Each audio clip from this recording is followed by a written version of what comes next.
All right, disconnected the phone and everything went away. So I'm not big about these social media things. I'm a little bit of a cat got your tongue kind of guy, especially when I'm put on the spot. So bear with me.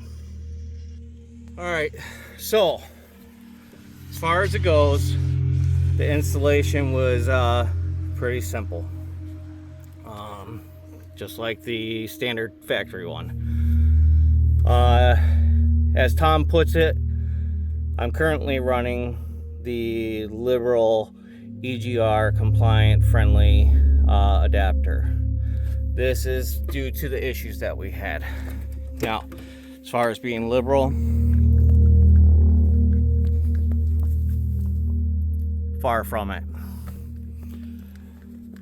So with the install,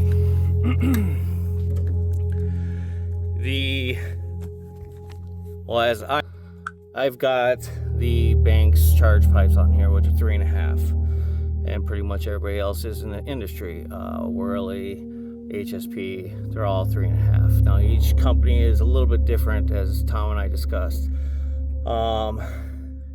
The off-road version adapter for the Y pipe is a 3-inch or 3.25 OD on the Y bridge.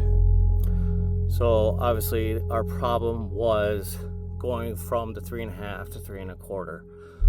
With the Banks, you do need to have an extension boot, probably 6 inches, probably the best. So 3.5 to 3.25, 6-inch long. Stay away from the red ones. I spent $77 on one, and it's molded. You can't get it on there. So that's why I'm currently running our EGR compliant adapter. Thomas said that you can use the 3.5 to 3.5. It should clamp down just fine on the off-road version. I have yet to do it, so I can't say anything there. Let's see. Oh yes. So everybody that has pre-ordered and currently ordered the Y-Bridge, the kit and everything, Tom is including in the boot that you're going to need to go from your charge pipe to the off-road version. If you decide that you want to use the liberal friendly version, you are going to need to unbolt your throttle body and bolt it onto the EGR side, or buy Tom's throttle body upgrade. Fantastic. I don't see much of a difference in between using the two. Yes, you're going to have some turbulence because of the molding design for the EGR compliant version, but overall it looks, like it's just not going to make a whole lot of a difference if you have the block off plate and everything on there. So as far as the Wiggins clamp here, okay, let me tell you about a bitch. Sorry, Tom. You guys, it's tight. You got a two-piece, you got a ring underneath this clamp, and the ring has to go over the O-rings. Now, of course, we want tight, right? If it's loose, we got leaks.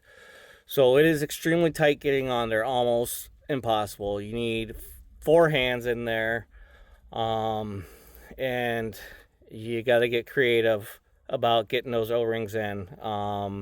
Just lubing them up isn't going to be enough. And I cannot stress enough, watch the O-rings as you're putting it inside that ring on here, underneath this clamp.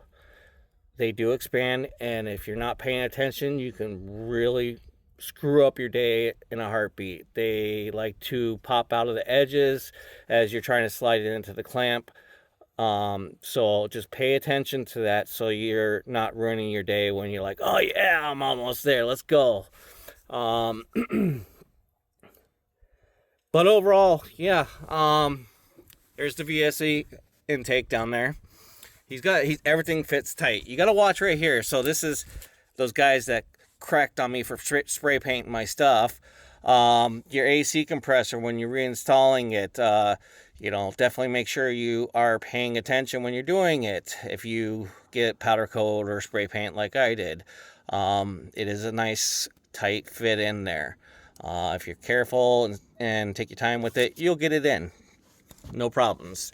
We are running the CCV catch can, and we have the 65 millimeter turbo on here from VSE.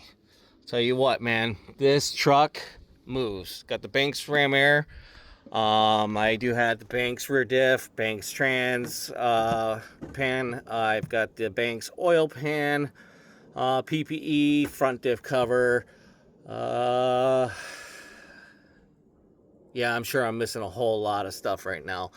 But as far as horsepower, I don't have a clue. Tom, you said you put customer trucks and do a live dyno. I'm 8 hours from you, buddy. You want me to come down, take you up on that offer so we can show everybody? Hit me up, man. I'll come. Oh, and the other thing. So, like I said, Tom is going to be including those boots with existing customers that have pre-ordered the Y-Bridge and Turbo Horn or Y-Bridge alone. So once everything is shipping out, you're going to have to select what boot size that you're going to need for your situation.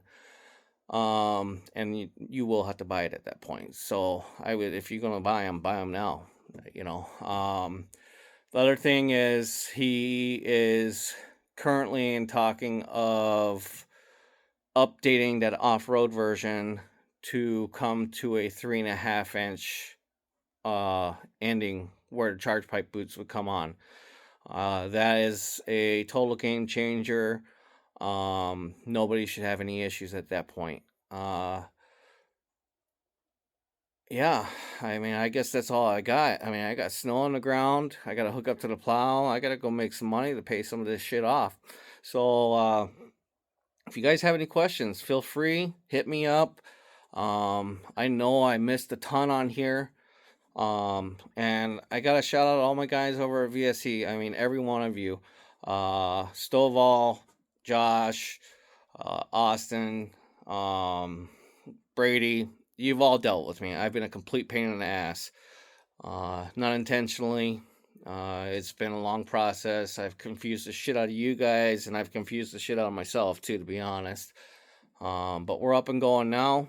We still got some transmission issues, even though I have a brand new transmission from GM. Isn't that nice? But Tom found a software update that GM did not put into it, and the truck is overall doing much better now. So we got that flashed, and I'm pretty happy with the situation. Still have a little bit of issues on downshifting, but on hills in particular. So anyways, you guys have a great weekend. I'm gonna go make some white gold money, and yeah, talk to you later. Thanks, everyone.